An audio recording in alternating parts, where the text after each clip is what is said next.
오늘은 화목제물 예수 그리스도, 화목제물 예수 그리스도라는 제목으로 함께 은혜를 나누고자 합니다. 지난주에 우리는 예수님께서 이 땅에 오신 이유에 대하여서 함께 살펴보았습니다. 예수님께서 이 땅에 오신 이유에 대하여서 살펴보았는데요. 예수님께서 오신 이유에 대하여서 율법적인 뜻과 의미를 살펴보았습니다. 그리고 그러한 바탕을 두고 또한 함께 바라보게 되었는데요. 모든 영광과 존귀를 버리고 가장 낮고 천한 자리에 모습으로 오신 예수님, 그러한 예수님은요, 자신의 일생의 모습을 통하여서 당신이 이 땅 가운데에 오신 이유에 대하여 삶으로 더욱 분명히 설명해 주었습니다.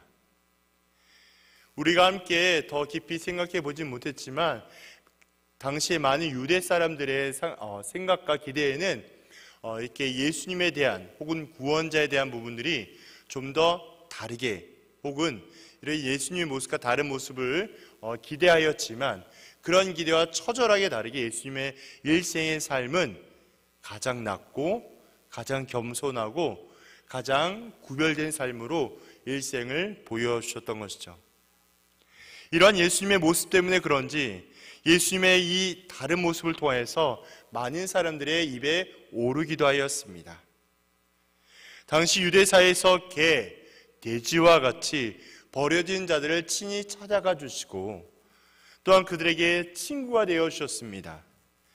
예수님께서는요, 이렇게 병들고 아파하고 또한 회복이 필요한 사람들을 찾아가 주셔서 그들을 외면하지 아니하시고 그들의 손을 붙잡아 주시면서 그들에게 또한 산소망과 회복의 은혜를 허락하여 주신 것이죠. 또한 우리 예수님은요, 하나님의 나라의 복음을 선포하면서 하나님께서 선택하신 인간을 얼마나 사랑하신지를 말씀을 통하여 알게 혹은 계시하여 주셨습니다. 그렇게 자신의 형상, 우리의 형상으로 지음받은 인간을 포기하지 아니하시고 예수님은 끝까지 하나님의 사랑을 보여주셨습니다. 오직 십자가의 죽음과 부활의 소망함으로 하나님의 놀라운 구원의 계획을 완전히 이루어 주신 것이죠.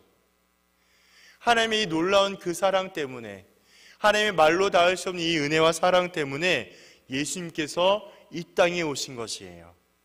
다시 이야기하면 성탄의 참된 의미와 어떠한 모든 것들은 우리의 입장에서 생각할 수 있는 것이 아니라 오직 하나님의 편에서 우리를 향하신 하나님의 끝없는 사랑이 예수님의 태어나심과 예수님의 구원 사역으로 이루어지며 완성되었다는 것을 말해주고 있기 때문에 그렇습니다. 이렇게 예수님께서 오심으로 인하여서, 예수님의 오심으로 인하여 우리를 향하신 완전한 죄사함이 완성되었습니다. 그래서 예수님의 죽음만이 죄를 향한 하나님의 진노의 형벌을 막을 수 있는 것이죠. 이러한 죽음을, 이러한 진노를, 형벌을 완전하게 막아지게 하여 주셨고 가장 확실한 용서와 사랑을 얻게 하였습니다. 그분의 죽음과 그분의 희생만이 이러한 은혜와 사랑을 얻게 되었던 것이죠.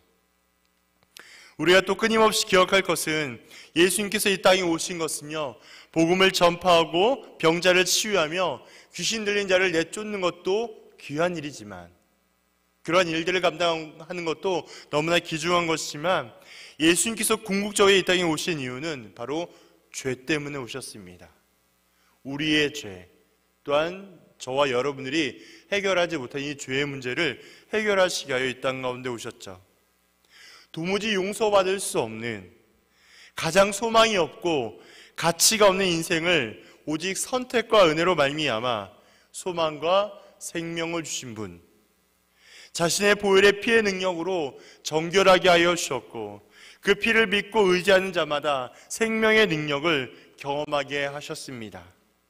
제한이 없는, 너무나도 일방적인 이러한 무조건적인 은혜 때문에 말로 닿을 수 없는 큰 사랑을 우리 모두가 얻게 되었던 것이죠.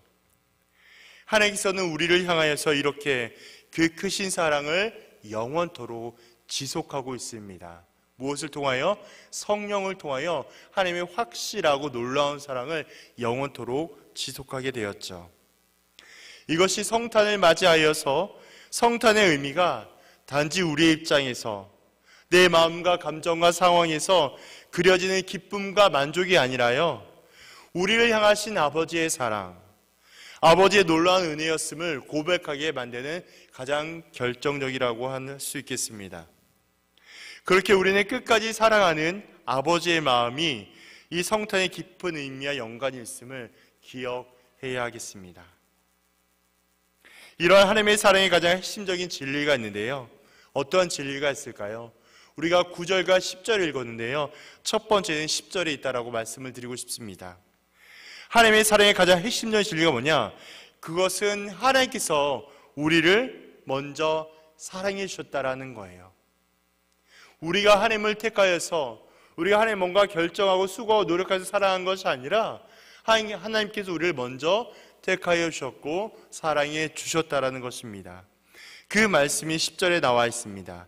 사랑은 여기 있으니 우리가 하나님을 사랑한 것이 아니요 하나님이 우리를 사랑하사.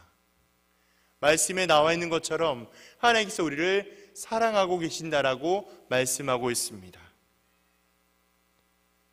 우리가 하나님을 선택하여 찾고 만나고 두드린 것이 아니라요, 하나님께서 우리를 이미 아시고요, 우리를 선택하여 주셔서 찾아와 주셨다라는 거예요.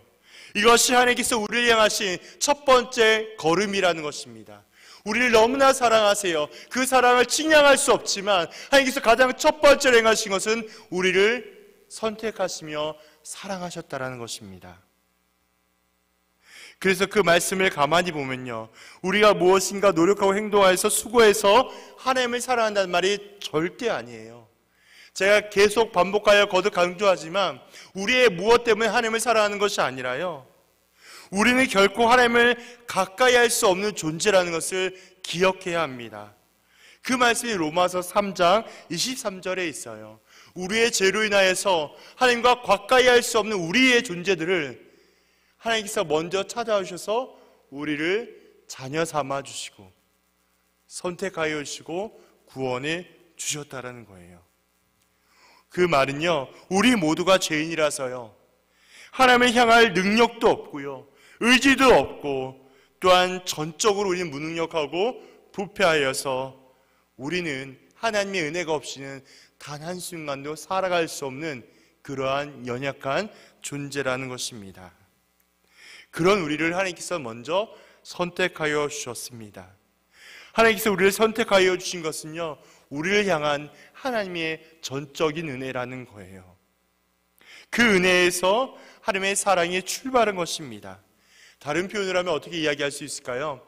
하나님의 전적인 은혜는 하나님께서 우리의 인간을 향한 긍휼에서 시작했다는 것입니다.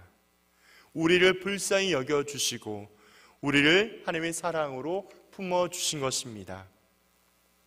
그렇게 사랑을 실천으로 하나님의 실천적으로 실행하기 위해서 분명히 확실한 무엇인가가 필요했어요. 하나님 우리를 향한 그 사랑이 그냥 말로 혹은 고백으로 끝나는 사랑이 아니라 이 사랑에 대한 뭔가 확실한 방법과 증거가 필요했던 것이죠. 그것이 바로 우리가 너무나 잘 알고 있는 가장 완벽한 죽음이 필요했습니다. 전혀 죄가 없는 희생적인 죽음, 오직 죄와 흠이 없는 죽음, 오직 예수 그리스도의 죽음만이 요구되었던 것이죠. 예수님의 죽음만이 하나님과 우리 사이의 죄 때문에 끊어진 관계를 유일하게 회복할 수 있는 방법이 되어줍니다. 그래서 사도 바울은요, 로마서 5장 8절에 이렇게 이야기합니다. 우리가 아직 죄인이 되었을 때 예수께서 우리를 위하여 죽으심으로 하나님께서 우리에 대한 자기의 사랑을 확증하여 주셨다고 선언하고 있습니다. 이것이 화목제물의 핵심이에요. 하나님이 우리를 너무나 사랑하여 주시는데요, 그냥 입술로만의 사랑이 아니라 그냥 말로만의 고백이 아니라 무언가 확실한 방법과 과정을 통해서 이 사랑을 좀 더 분명하게 알 수 있도록 해 주신 것, 그것이 우리를 향한 하나님의 화목제물인 예수 그리스도라는 것입니다. 우리의 죄를 대신하여서 하나님의 진노와 공의를 만족하게 하는 죽음, 그래서 다른 죽음, 다른 방법으로는 죄의 문제를 해결할 수 없다라고 수많은 성경은 이야기하고 있습니다. 다른 방법으로는 구원을 받을 수가 없습니다. 다른 이름으로는 우리가 영원한 생명을 얻을 수가 없습니다. 오직 예수 그리스도만이 우리에게 가능한 것이죠. 오직 우리를 향하신 예수님의 죽음과 부활만이 우리의 죄를 깨끗하게 하는 유일한 방법이 되어주기 때문에 그렇습니다. 만약 조금 더 시선을 달리하여서요, 하나님의 아들 예수님의 죽음이 아니라면 우리 모두는 어떻게 될 수 있을까요? 우리에게 놓여져 있는 죄와 형벌의 문제가 어떻게 변화될 수 있겠습니까? 아무래도 상상을 초월하는 다양한 방법으로 궤변이 난무하며 자신이 하나님이라고 주장하는 것도, 이런 떠버린 자들도 많이 나타날 것입니다. 구원은 온데간데 없어지고요, 생명은 사라진 지 오래가 될 것이에요. 기댈 곳 하나 없이 떠돌아다니다가 그저 사라져버리고 마는 그런 흩어진 존재들, 그런 존재가 될 것입니다. 소망과 기대가 없는 삶, 아무 의미 없는 삶으로 전락과 변질되어 말 것이에요. 이것이 바로 대속제물인 화목제물이 없는 우리의 모든 삶이 이런 삶과 똑같다라는 것입니다. 그러나 성경 우리에게 끊임없이 말씀하세요. 우리가 낙심하거나 포기하기 아직 이르다라고 말씀하고 있습니다.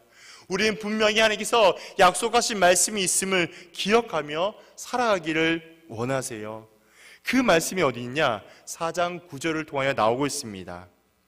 하나님의 사랑이 우리에게 이렇게 나타난 바 되었으니 하나님이 자기의 독생자를 세상에 보내심은 밑줄이여 그로 말미암아 우리를 살리려 하심이라. 나와 있는 말씀처럼 하나님께서는 자기의 독생자를 세상에 보내신 그 이유가요, 다른 데 있는 것이 아니라 우리를 살리게 하기 위해서 독생자를 보내셨다라고 선언하고 있습니다. 제가 지난번에도 말씀을 드렸던 것처럼 독생자에는 크게 두 가지의 신학적인 의미가 있습니다. 하나의 의미는 유일한 구원자, 유일한 한 사람이라는 아주 그런 의미가 있고요, 두 번째 의미는 성령으로 잉태가 되어서 독특한 출생을 통한 오직 의인이라는 의미에서 그런 두 번째 의미가 있다라고 말씀을 드렸습니다.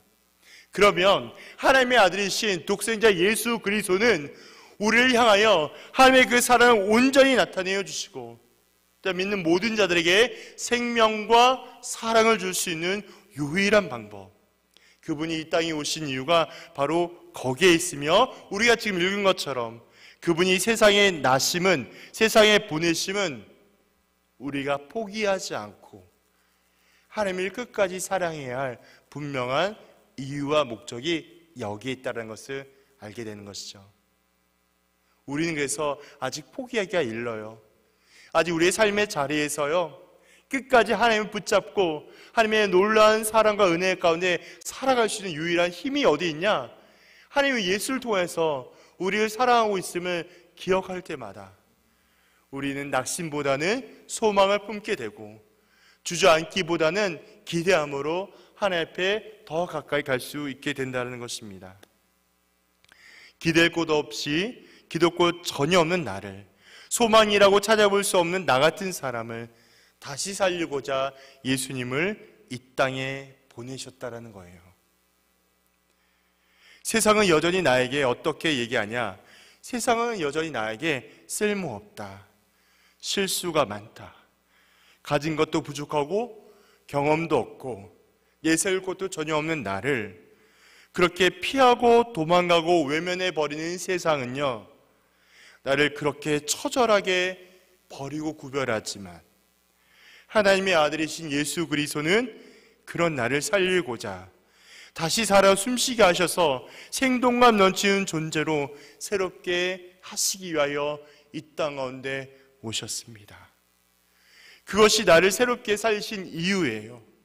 하나님의 뜻으로 하나님의 영광에 맞는 삶을 살아가기 위해서 나를 새롭게 하시기 위하여 이 땅 가운데 오신, 즉 거룩한 탄생, 성탄을 맞이하는 중요한 핵심이자 이유가 바로 여기에 있는 것이죠.